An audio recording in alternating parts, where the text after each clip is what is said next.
I stood backstage at my college graduation, phone in hand, staring at a photo my mother just posted on social media. It showed my parents laughing at a luxury spa with my younger sister, Madison. The caption read, "Family Relaxation Day. So needed after such a busy week."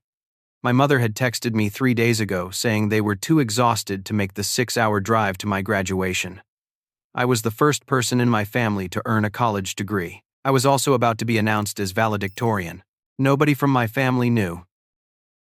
Growing up in a middle-class suburb outside Phoenix, Arizona, I learned early what it meant to be invisible in your own home. My name is Chaim, and for as long as I can remember, I have been the son my parents forgot to love. Madison, my sister, is 4 years younger than me. From the moment she was born, something shifted in our household. It was like the sun decided to shine on only one person, and I was left standing in permanent shadow. My parents own a small but successful dental practice. My father is the dentist. My mother manages the office. They work hard. I will give them that. But their energy, their attention, their pride, it all flowed in one direction. Madison got a brand new Toyota Camry for her 16th birthday. Cherry red, with a bow on top. I remember standing in the driveway watching her scream with joy, watching my parents beam with pride. 6 months earlier, when I turned 16, I got a card with $50 in it and a pat on the shoulder. Throughout high school, I worked 2 part-time jobs. I stocked shelves at a grocery store on weekday evenings and bussed tables at a diner on weekends. I saved every dollar I could because I knew, deep in my bones, that if I wanted to go to college, I would have to fund it myself. Madison never worked a single day during high school. She played volleyball, performed in dance recitals, went to homecoming, and prom in expensive dresses my mother helped her pick out. My parents attended every single one of her volleyball games, even the away games that required overnight trips. They never missed a dance recital. They took hundreds of photos, posted them online with captions full of pride and love. I graduated high school with a 4.0 grade average and earned a full academic scholarship to Arizona State University. I was going to study biomedical engineering. When the acceptance letter came, I ran to the kitchen where my mother was making dinner. I was breathless, excited, holding the paper like it was made of gold. She looked at it, smiled briefly, and said, "That is wonderful, honey." Then her phone rang. It was Madison calling about prom dress shopping. My mother put me on hold, literally held up one finger to silence me, and spent 20 minutes discussing tulle and sequins. When she hung up, I was still standing there. She had already forgotten what we were talking about. That moment crystallized something for me. I made a promise to myself. I would work harder, achieve more, become so successful that they would have no choice but to see me. For 4 years at Arizona State, I maintained a perfect 4.0 grade average while working as a research assistant in the biomedical engineering lab. I took extra courses every semester. I published 3 papers in undergraduate research journals. I called home every Sunday evening, a ritual I maintained religiously even though the conversations always felt hollow. My mother would ask how school was going. I would tell her about my research or my grades, and within 5 minutes the conversation would shift to Madison. Madison pledged to sorority. Madison got asked to a date party. Madison changed her major for the 3rd time. Madison needed money for textbooks, for rent, for a spring break trip. My parents paid for everything. Madison attended University of Arizona in Tucson, studying communications with a 2.8 grade average. She lived in a nice apartment near campus, drove the car they bought her, had a credit card they paid off every month. Meanwhile, I lived in the cheapest apartment I could find, split 4 ways with roommates. I ate ramen more nights than I care to count. I budgeted every dollar. When my laptop broke sophomore year, I spent 3 months saving to replace it, typing my papers in the library because I could not afford to fix it right away. I never asked my parents for money. I am not sure if it was pride or the certainty that they would say no. 3 months ago, in February, I received an email that changed everything. I had been selected as valedictorian for my graduating class. Out of 8,000 students in the College of Engineering, I had earned the highest academic honors. I was going to give a speech at graduation.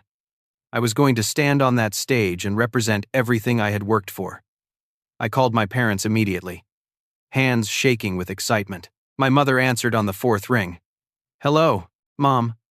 I have incredible news. I was chosen as valedictorian. I am giving the speech at graduation. There was a pause. That is wonderful, Chaim. Your father and I are very proud. Will you come? It is on May 15th. I know it is a long drive, but this is really important to me. Another pause. We will try our best, honey. It is just so far. And we have been so tired lately with the practice. I can pay for a hotel room for you. I have been saving. Or I can drive to Phoenix and pick you both up myself. I will do whatever makes it easier. My father's voice came on the line, muffled, like she had put me on speaker. Chaim, we will see. Do not pressure us. You know how exhausting the practice has been. It is my graduation, Dad. I am the valedictorian.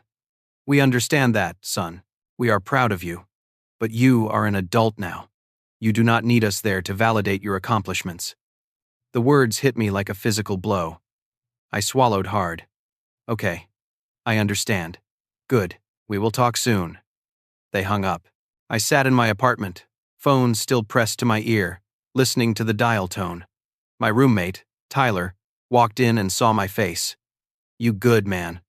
I nodded, unable to speak. I was not good, but I had learned a long time ago that nobody really wanted to hear about it. For the next 3 months, I threw myself into final projects, exams, and writing my valedictorian speech. I did not bring up graduation again with my parents. I told myself that maybe they would surprise me.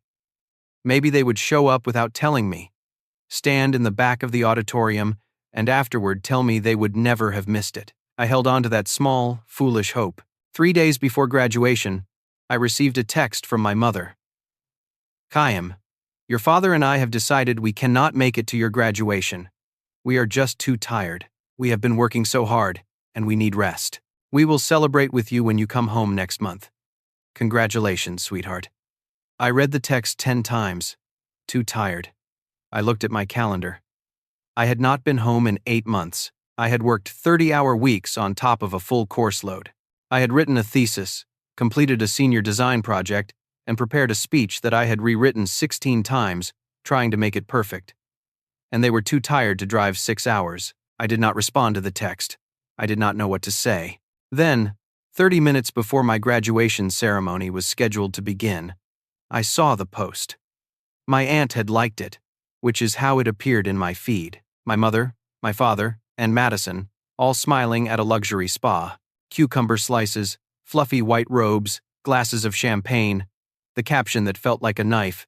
Family relaxation day. So needed after such a busy week. I zoomed in on the location tag. The spa was in Scottsdale, just 3 hours from campus. Not 6 hours like our house in Phoenix. 3 hours. They were closer to me at that moment than they had been all week, and they still chose not to come. I opened my messages and scrolled back through the week. My parents had been posting photos all week long. Monday, a hiking trip at Camelback Mountain. Tuesday, dinner at a fancy steakhouse downtown. Wednesday, shopping with Madison at an outdoor mall. Thursday, a wine tasting in Sedona. They had taken the entire week off from the dental practice. The practice that was supposedly so exhausting they could not drive to see their son graduate. My hands were shaking. My cap and gown suddenly felt too tight, suffocating. I looked around at the other graduates gathering backstage. I saw families everywhere. Fathers adjusting their sons' caps. Mothers crying and taking photos. Grandparents holding flowers. Siblings holding congratulations signs. I was alone. Tyler found me and clapped me on the shoulder. You ready for this, valedictorian? I forced a smile, ready as I will ever be. The ceremony began, and I took my seat in the front row with the other honor students. The dean gave his opening remarks about achievement and perseverance and the bright futures ahead of us. I barely heard him. I kept checking my phone. Another post from my mother. A selfie with Madison and my father, all 3 of them holding cucumber slices over their eyes, laughing. The caption read, Girls' Day, well, and Dad too. Sometimes you just need to recharge with the people who matter most. The people who matter most. I closed my eyes and took a deep breath. I had spent 22 years trying to matter to them. 22 years working harder, achieving more, being perfect, hoping that one day I would be enough. And in that moment, sitting in the front row of my college graduation, I realized the truth. I would never be enough for them. Not because I was lacking, but because they had decided long ago that I was not worth their love. My phone buzzed. A text from Madison. Mom's buying me a new laptop for getting a B in my marketing class. So proud of me, lol AB. In one class. And she was getting a laptop. I had maintained a perfect 4.0 for 4 years, and my parents could not be bothered to drive 3 hours. Students began walking across the stage, receiving their diplomas one by one. Each time someone's name was called, I heard cheers from the audience. I watched graduates walk off the stage and straight into the arms of their families. I saw a father lift his daughter off her feet in a bear hug. I saw a mother sobbing with pride, holding her son's face in her hands. I saw grandparents with trembling hands, holding up phones to capture every second. My row began to stand. We were approaching the moment when I would walk across that stage and receive a piece of paper that represented 4 years of sacrifice, loneliness, and relentless determination. I should have felt proud. Instead, I felt hollow. My phone buzzed again. I should not have looked. I knew I should not have looked. But I did. It was a text from Madison. By the way, Mom and Dad said you can use my old laptop if you need one after graduation. The one from high school. It still works, I think, lol. Something inside me snapped. Not a loud, explosive snap. A quiet one. Like a thread that had been pulled too tight for too long, finally giving way. I felt it in my chest. A release of pressure I did not know I had been holding. I looked up at the stage, at the podium where I would soon stand, and I made a decision. The dean's voice echoed through the auditorium. And now, to deliver our valedictory address, graduating summa cum laude with a perfect 4.0 grade average in biomedical engineering, Chaim Anderson. Applause filled the space. I stood and walked to the podium, my legs steady despite the adrenaline coursing through my veins.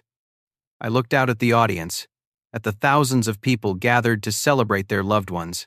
I saw the camera set up in the back, its red light indicating the live stream was active. I knew my parents were not watching, but the video would be posted online later. Eventually, they would see it. I pulled out my prepared speech, the one I had agonized over for months. It was about perseverance, about the value of education, about building bridges between scientific innovation and human compassion. It was a good speech.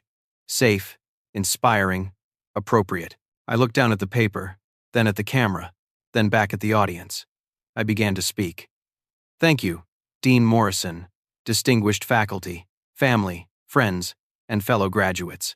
Today marks the culmination of years of hard work, sacrifice, and growth.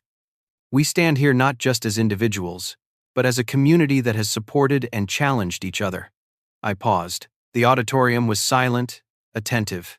We have all had people in our lives who believed in us, who showed up for us, who reminded us why we were doing this when things got difficult. I looked directly into the camera. But we have also all had people who did not. People who said we were not worth the drive, not worth the effort, not worth their time, and I want to take a moment to address them. I heard murmurs in the audience. The dean shifted in his seat behind me. I kept going.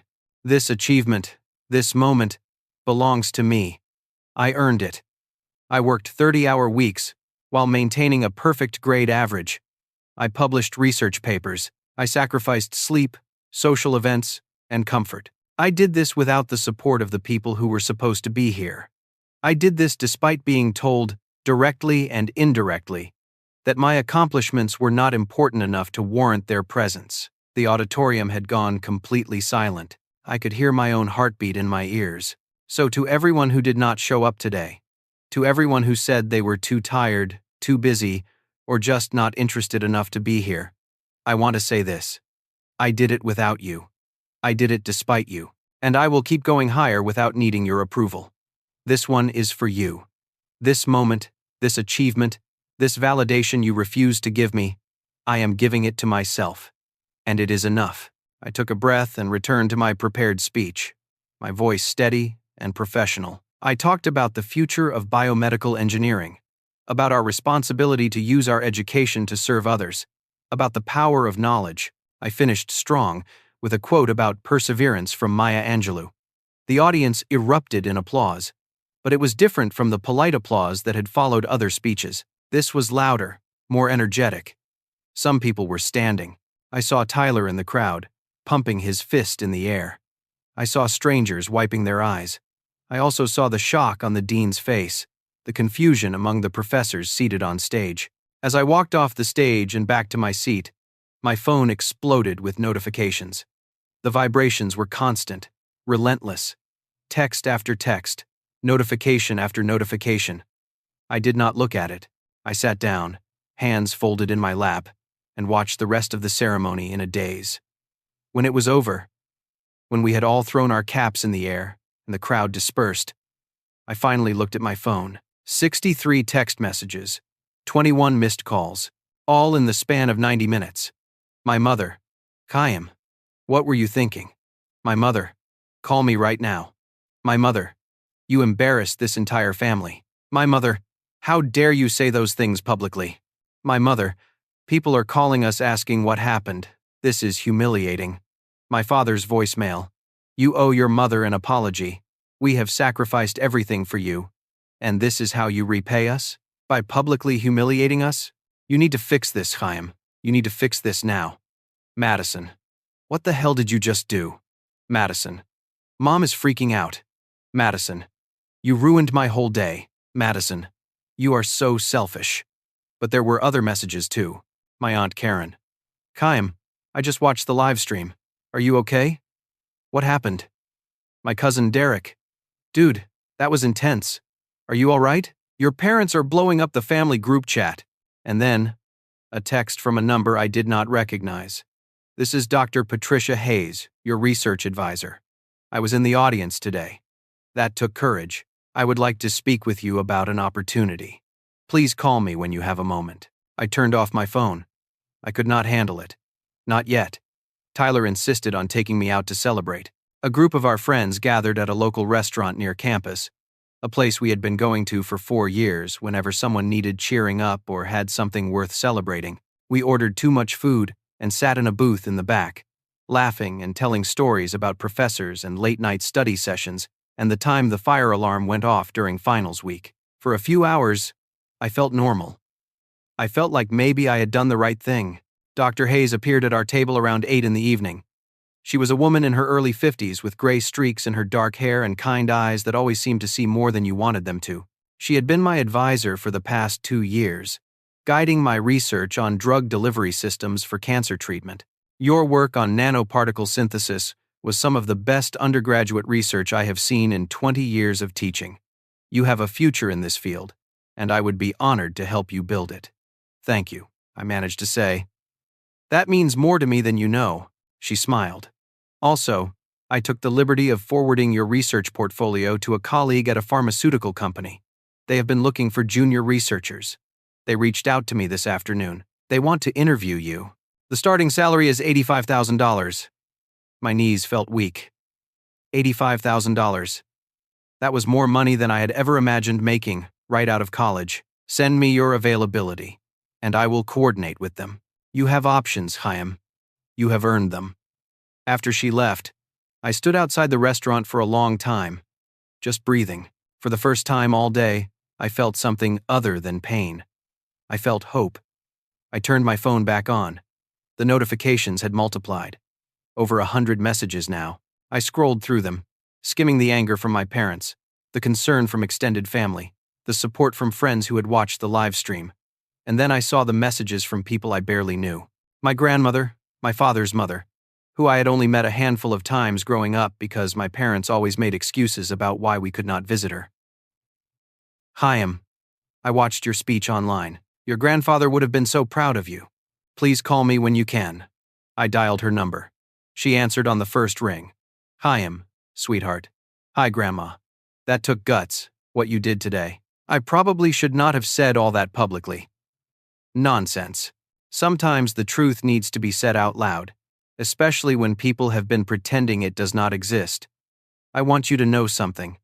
I have always been proud of you. I am sorry I have not been more present in your life. Your parents made it difficult. We talked for an hour. She told me stories about my grandfather, about his work ethic and his integrity. She told me that I reminded her of him. When we finally hung up, I felt lighter, but I still had to face my parents. I called them. My mother answered on the first ring, her voice sharp with anger. Do you have any idea what you have done? Yes. I told the truth. You humiliated us in front of thousands of people. The video is everywhere. People from our neighborhood have seen it. Patients from the practice have seen it. Do you understand how this makes us look? How does it make you look, Mom? Like bad parents? Like we do not care about you? And whose fault is that? There was silence.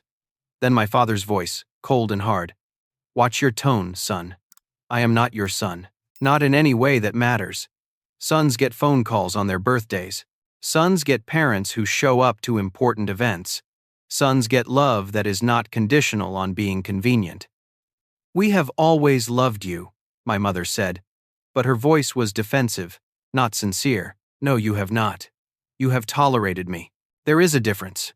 This is ridiculous. We had legitimate reasons for not attending your graduation. What reasons? Madison was going through something difficult. She needed us. My heart sank. What was Madison going through? There was a pause. She has been stressed about her sorority recruitment for next semester. She needed family support. I closed my eyes. You missed my college graduation, the first degree anyone in our family has earned, because Madison was stressed about sorority recruitment. It is more complicated than that. No, Mom, it is actually very simple. You chose her over me. Again, you have always chosen her over me. My father cut in. You need to post a public apology on social media. This has gotten out of hand. The dental practice could lose patients over this scandal. Scandal? Me telling the truth about being neglected by my own parents is a scandal. You are being dramatic. I am being honest. There is a difference. If you do not apologize publicly, there will be consequences. What consequences, Dad? Are you going to cut me off? You already have. You have been cutting me off my entire life. You just never made it official. Do not bother coming home for Thanksgiving, my mother said, her voice shaking with rage. You are not welcome until you fix what you have broken. I did not break anything. I just stopped pretending it was not already broken. She hung up. I stood in the parking lot of the restaurant, phone in my hand, feeling both liberated and devastated. I had finally said the words I had been holding inside for years, but saying them out loud did not erase the pain of knowing they were true. Tyler came outside. You okay? I do not know, I said honestly. But I think I will be. 2 days after graduation, I was packing up my apartment. I had accepted the interview with the pharmaceutical company, and if it went well, I would be moving to Boston within a month. Everything I owned fit into a dozen boxes. 4 years of college, and I could pack up my entire life in an afternoon. My grandmother called and asked me to meet her for lunch before I left Arizona. We met at a small cafe near her house, a place with checkered tablecloths and waitresses who called everyone honey. She hugged me tight when I arrived, holding on longer than necessary. When we sat down, she placed a folder on the table between us. I need to tell you something, and it is going to upset you. My stomach tightened. Okay, 15 years ago, when you and Madison were children, I gave your parents money, $10,000 for each of you, specifically designated for college funds. I wanted to make sure you both had opportunities. I stared at her. I never knew about any college fund. I know. Your parents never told you. She opened the folder and pulled out bank statements. I have been tracking the accounts. Madison's fund was used exactly as intended. Her tuition, her car, her apartment deposit, her sorority fees, all of it came from that money. She pulled out another set of statements. Your fund was withdrawn 5 years ago, the entire amount, taken out in one lump sum. Where did it go? She handed me printouts, credit card statements, receipts, invoices, a 2-week vacation to Hawaii, and a kitchen renovation. I felt like I had been punched. $10,000. Money that was supposed to be for my education. Money I never knew existed. They had spent it on a vacation and granite countertops while I was working 2 jobs and eating ramen to afford textbooks. Why did not you tell me sooner? I did not know. I trusted them to do the right thing.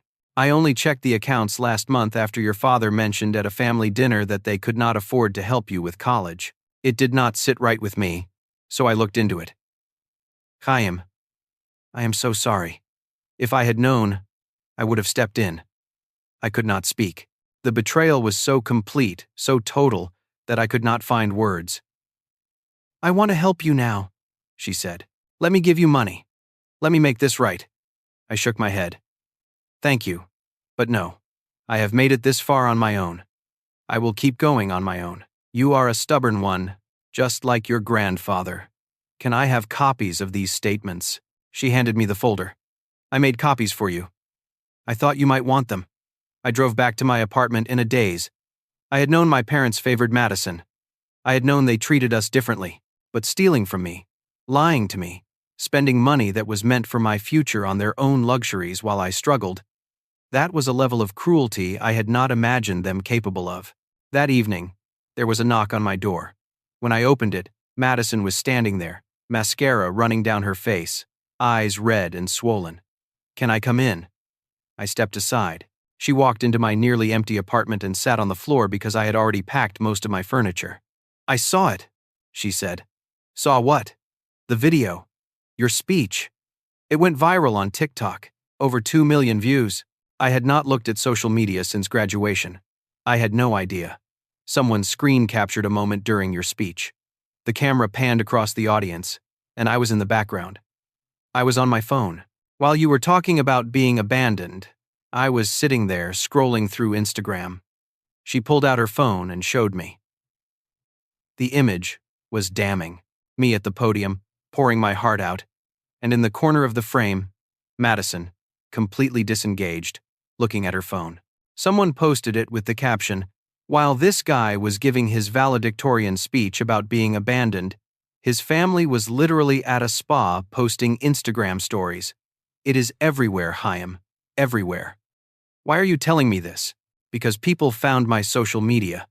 They found mom and dad's accounts. The comments are brutal. Thousands of people calling us out, calling them narcissists, calling me spoiled. My sorority is reviewing my membership because of the negative publicity. My boyfriend broke up with me. I had to delete all my accounts. People recognize me on campus." She was sobbing now, her whole body shaking. "You ruined my life. Everyone hates me now. I cannot go anywhere without people staring at me or making comments." I sat down across from her. "I did not ruin your life, Madison. I told the truth about mine. But now everyone thinks I am this terrible person." "Are you?" She looked up at me, shocked. "What? Are you a terrible person? Because if you are not, then what other people think should not matter. That is easy for you to say. You are not the one being torn apart online. Actually, I am the one who was torn apart by our parents for 22 years. The difference is, I did not have an audience watching." She wiped her face. I know, okay? And the worst part is, everyone online, all the things they are saying about me, about mom and dad, it is all true, and I never saw it before. I never realized how badly they treated you. I thought it was normal. I thought you were just being sensitive. They told you I was being sensitive." She nodded. "Every time you called home and got upset about something, after you hung up, they would laugh. Dad would imitate your voice, call you the overachiever, the tryhard. Mom would say you were desperate for their approval, and it was pathetic. And I laughed too, Chaim. I laughed at you." The words hung in the air between us. "Why are you telling me this?" "Because I cannot do it anymore. I cannot lie for them. I cannot pretend anymore." Madison sat on the floor of my empty apartment, crying in a way that seemed to come from somewhere deep and genuine. This was not the manipulative tears I had seen our mother use countless times. This was real grief, real shame. "Tell me everything," I said quietly. She took a shaky breath. "When you got your scholarship to Arizona State, the day you called home so excited, after Mom hung up, Dad said, 'Good. Now we do not have to waste money on him.' Mom laughed and said you were always so desperate to prove yourself, it was exhausting to watch.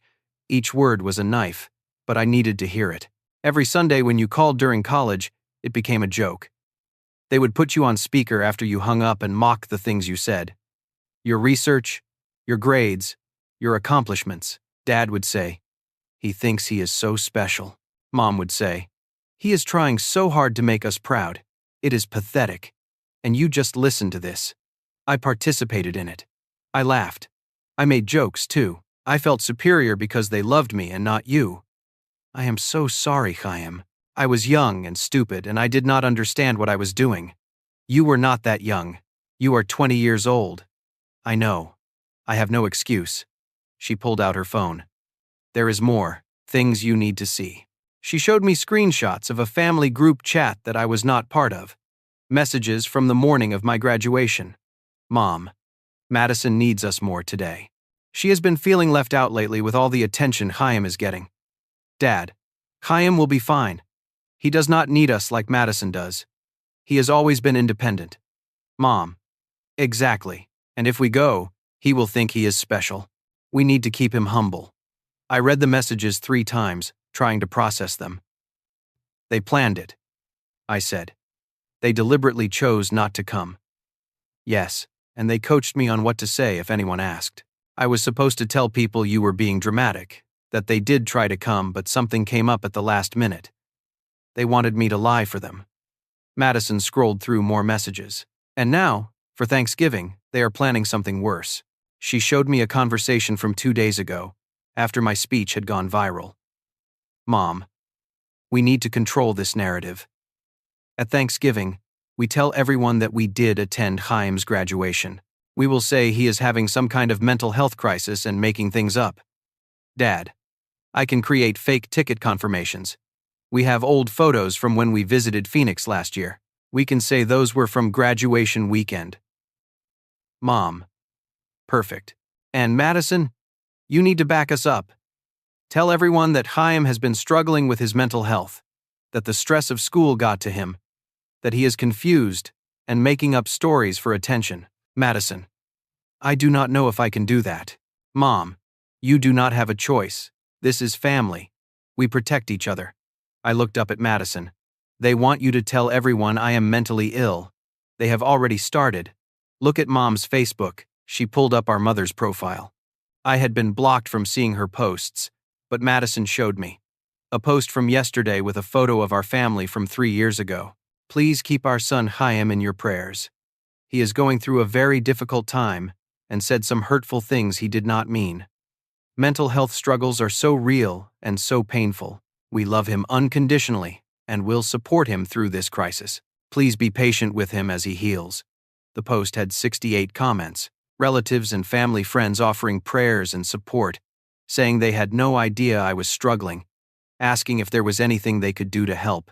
Our mother had responded to several. Thank you for your kindness. It has been so hard watching him struggle. We are just taking it one day at a time. She is telling everyone, you are having a breakdown, Madison said. And at Thanksgiving, they are going to double down. They are going to have fake evidence that they were at your graduation, and they are going to make you look crazy.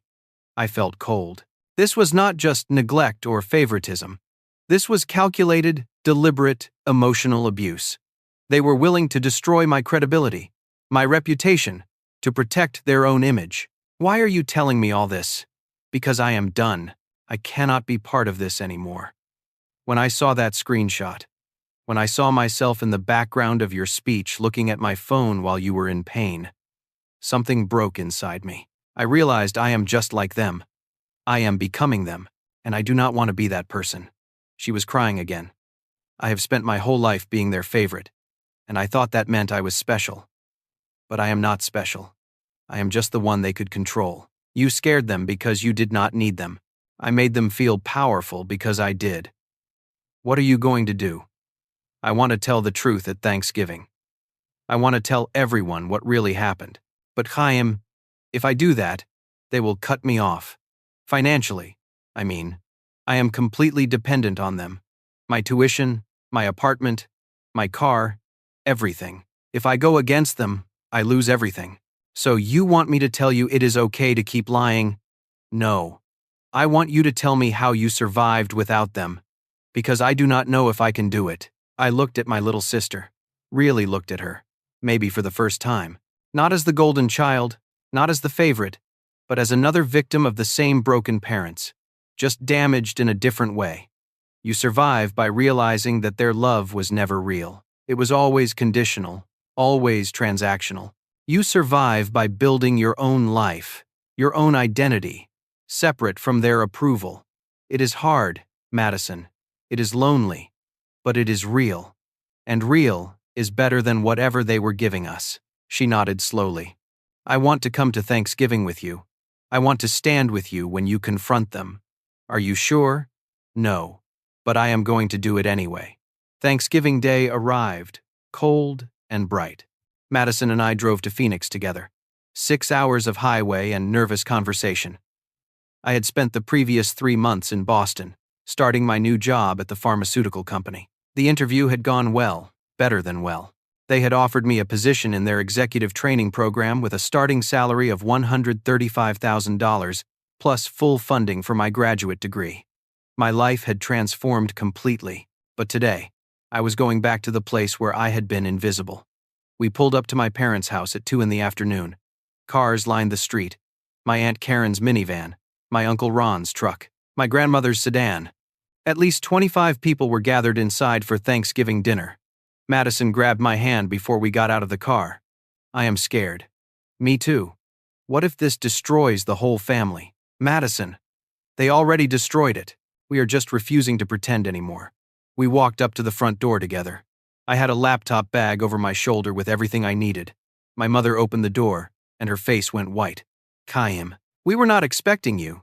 You told me not to come. I decided to come anyway. My father appeared behind her, his expression shifting quickly from shock to anger to forced pleasantness. Son. What a surprise. Come in. Come in. The living room was full of family.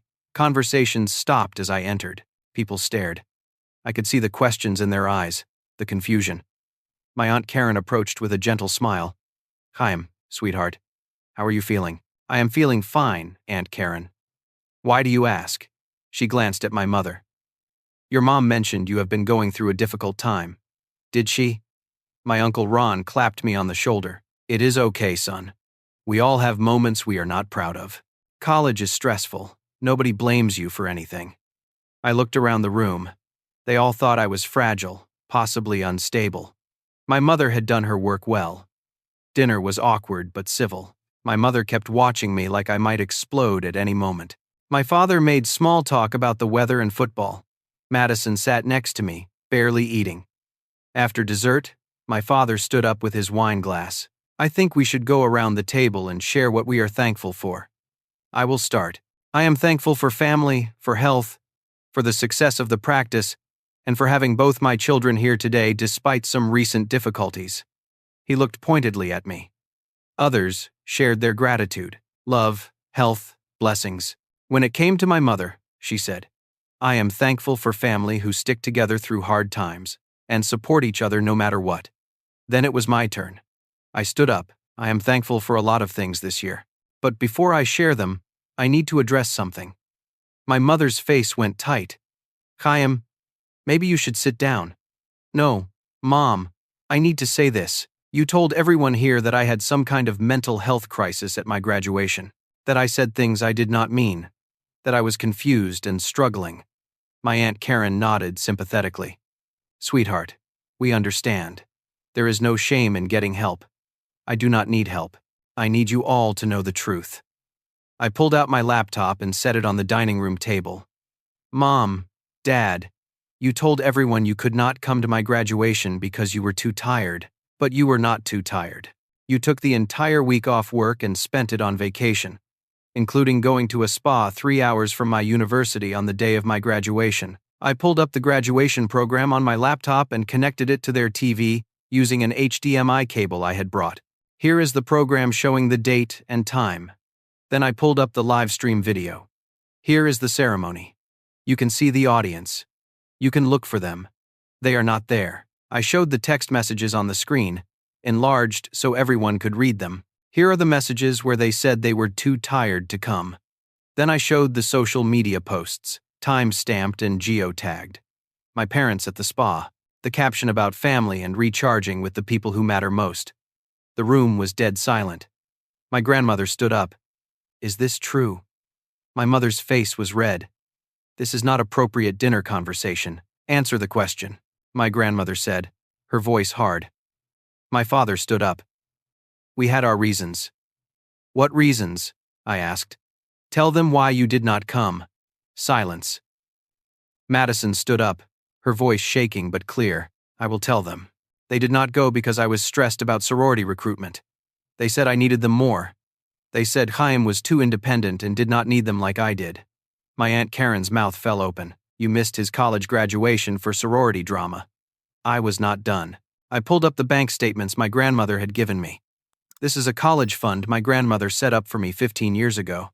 $10,000 specifically for my education.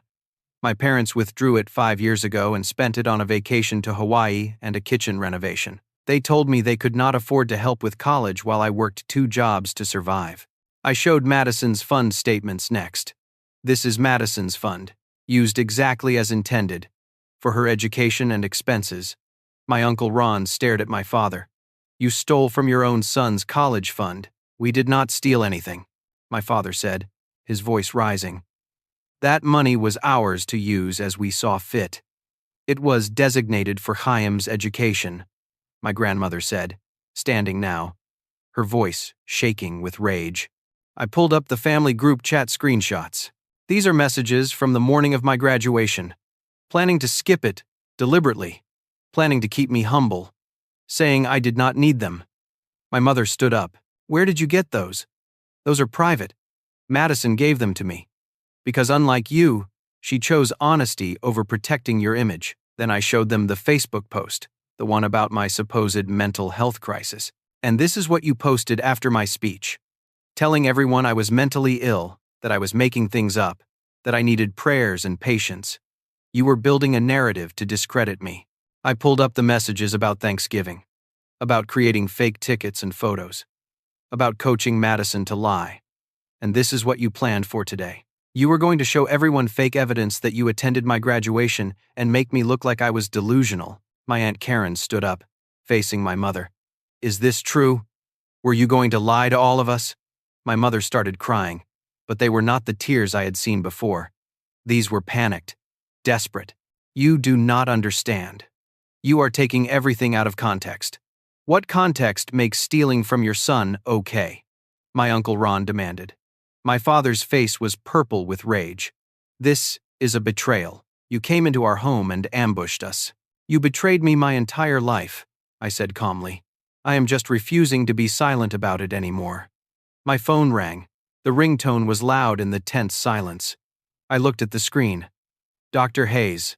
I had told her I might not be available today, but she said she would call if it was important.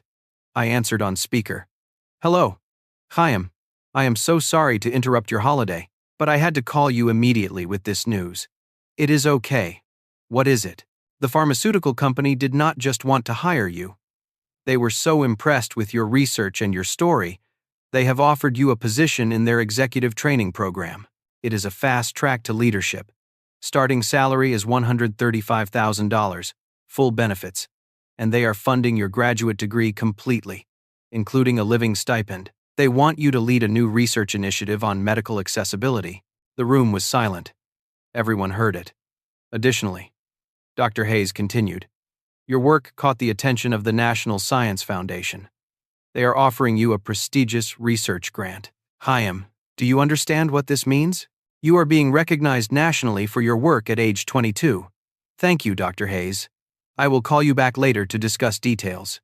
Congratulations. You have earned every bit of this. I hung up. Every eye in the room was on me.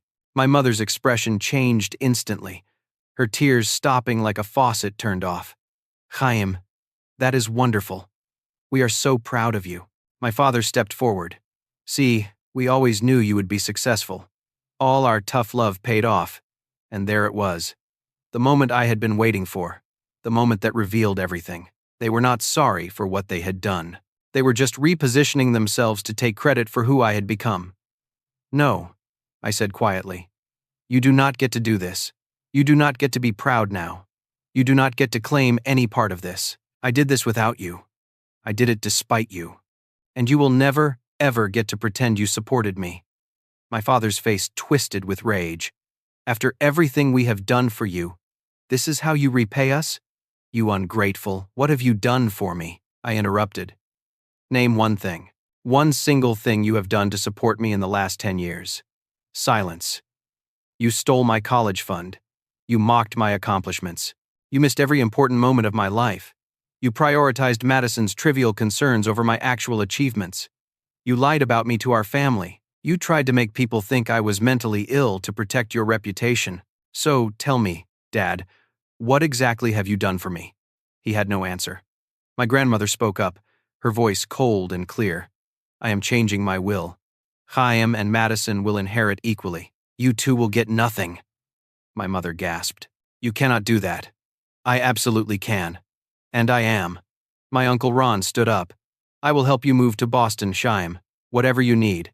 My Aunt Karen walked over to me. I am so sorry. I am sorry. I believed her lies. I am sorry I did not see what was happening. One by one, relatives spoke up, supporting me, apologizing, calling out my parents. My father, cornered and exposed, finally lost control completely. Fine. You want the truth? You were always too sensitive, too needy, too desperate for attention. Madison was easier to love. She did not make everything so difficult. The room went silent. My mother reached for his arm. Stop talking. But he could not stop. Years of hidden contempt poured out. You think you are so special because you got good grades? Because you have some fancy job now? You are still the same pathetic kid who called home every week begging for scraps of approval? You are weak. The mask had completely fallen off. My mother, seeing the looks on everyone's faces, finally cracked, not with manipulation this time, but with the genuine realization of what they had done, what they had lost. She sat down heavily, her face in her hands. But she did not apologize. She did not take responsibility. She just sat there, crying because she had been caught, not because she was sorry. I looked around the room at my family. Some were crying, some looked angry, some looked stunned. I am leaving, I said. Madison, are you coming? She stood up immediately. Yes. We walked toward the door. My father called after us. If you leave now, do not bother coming back. You will be dead to us. I turned around one last time. I have been dead to you my entire life. You are just finally admitting it. We left. 3 months later, I stood in my new research lab in Boston, looking out the window at the city skyline dusted with January snow. My nameplate on the door read, Dr. Chaim Anderson, Research Director. I had completed an accelerated graduate program, defended my thesis, and earned my doctorate in record time. The pharmaceutical company had fast-tracked me through their executive program, recognizing not just my research abilities, but my leadership potential. My phone buzzed. A text from Madison. Look what I did. A photo appeared. Her Dean's List certificate from Boston University, where she had transferred 3 months ago. It was the first time she had made the Dean's List in her entire college career. I smiled and texted back. I am so proud of you. Another text. Coffee break? I am downstairs. Be right there. I found Madison in the building's cafe. 2 cups already on the table. She had changed in the past few months. Her hair was pulled back in a simple ponytail instead of the elaborate styles our mother used to insist on. She wore jeans and a university sweatshirt instead of designer clothes. She looked younger somehow, more genuine. I met with my therapist today, she said as I sat down. We talked about boundaries. How did it go? Hard, but good. I think I am finally starting to understand that their love was never real. It was control disguised as love. That is a difficult thing to realize. Mom texted me again. 5th time this week. After Thanksgiving. Our parents had tried multiple tactics. First anger, threatening to cut Madison off financially. Then guilt, sending messages about how hurt they were, how betrayed they felt.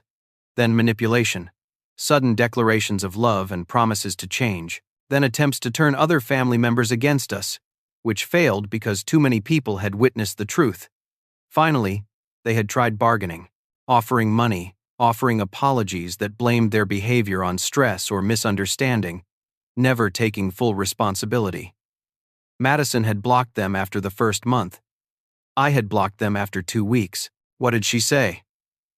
That she is in therapy now, that she has been doing work on herself, that she understands she made mistakes and wants to make amends. Do you believe her? Madison shook her head. My therapist asked me the same thing. I told her that even if Mom has changed, which I doubt, I am not ready. I might never be ready, and that is okay. That is very wise. I learned it from you. We sat in comfortable silence for a moment. Through the windows, I could see people bundled in coats walking through the cold. Normal people living normal lives, probably dealing with their own family complications, their own pain. I got my financial aid sorted out, Madison said. Between the scholarships, the part-time job at the library, and the grant I applied for, I can do this on my own. I told you I could help. I know. But I need to do this myself. I need to know I can survive without their money, without anyone's money. I need to know I am more than just the spoiled daughter they created. I reached across the table and squeezed her hand. You are so much more than that. So are you. You were always so much more than they could see. My phone rang. My grandmother. We talk to her at least once a week now. Hi, Grandma. Hello, sweetheart. I am not interrupting, am I? Never. What is going on? I wanted to tell you that your Aunt Karen and I went to see your parents yesterday. My chest tightened. Why? To give them one last chance to take responsibility. To own what they did and try to make things right. And they blamed you. They said you had poisoned the family against them, that you had manipulated Madison, that everything that happened was your fault for making that speech at graduation. I closed my eyes. A part of me had still hoped, despite everything, that they might eventually see the truth. I am sorry, Chaim. I know you did not want to hear that. No, I needed to hear it. I needed to know for certain. Your grandfather used to say that some people are so committed to their own narrative that they will burn down the world before admitting they were wrong. Your parents are those kind of people. I am starting to understand that. But you, my dear boy, you are free. You are not bound by their limitations, their cruelty, their inability to love properly. You have built a beautiful life. After I hung up, Madison was watching me carefully. You okay? Yeah, I think I am. It still hurts though, does not it? Even when you know they are wrong. It does. I think it always will, a little bit. But the hurt gets smaller every day. And the life I am building gets bigger. That evening, I attended a research symposium where I was presenting my latest findings on targeted drug delivery for cancer treatment. As I stood at the podium, looking out at the audience of scientists and medical professionals, I thought about another podium, another speech, 6 months ago. That speech had cost me my parents, but it had given me my life back. After my presentation, a young graduate student approached me nervously. Dr. Anderson, that was incredible. Your research is exactly the kind of work I want to do. Thank you. Are you applying for positions in this field?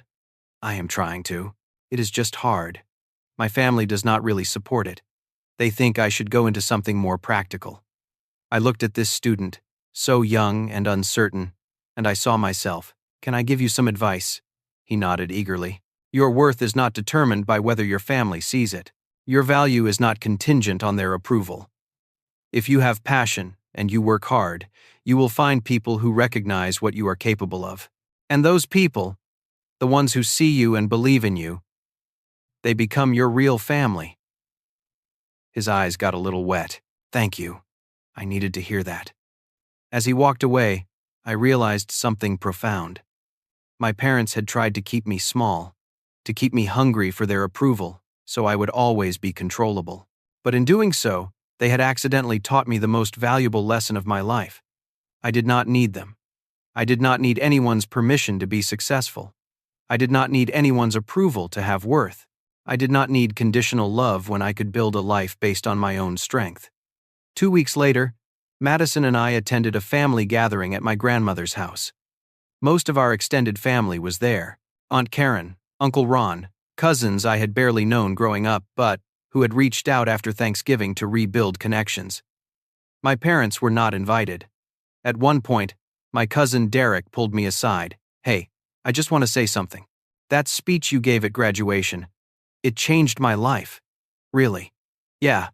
I have been in a relationship for 3 years with someone who treats me like I am never enough. Always criticizing. Always making me feel small. I saw what you did, standing up and refusing to accept that treatment anymore. And it gave me the courage to leave. I ended things last month. I am sorry you were going through that. Do not be sorry. I am free now. Just like you. Throughout the evening, I heard similar stories. An aunt who had cut off contact with her abusive sibling. A cousin who had finally stood up to his controlling parents. My story had given other people permission to tell their own truths. Later, as Madison and I drove back to our apartments, she said, "Do you think they will ever change?" Honestly, no. I think they are too invested in being right to ever admit they were wrong. Does that make you sad? I thought about it. It used to. But now I just feel free. I spent 22 years trying to be enough for them, trying to earn love that was never going to be given freely. And now I do not have to try anymore. I can just be myself. I am glad we have each other, Madison said softly. Me too. As I lay in bed that night, I thought about the journey that had brought me here. From that moment backstage at graduation, staring at a photo of my parents at a spa, to this moment, lying in a comfortable apartment in a city I was building a life in. I thought about the valedictorian speech, the words that had changed everything. This one is for you. I did it without you. I did it despite you. Those words had been born from pain, but they had become my truth. I had done it without them.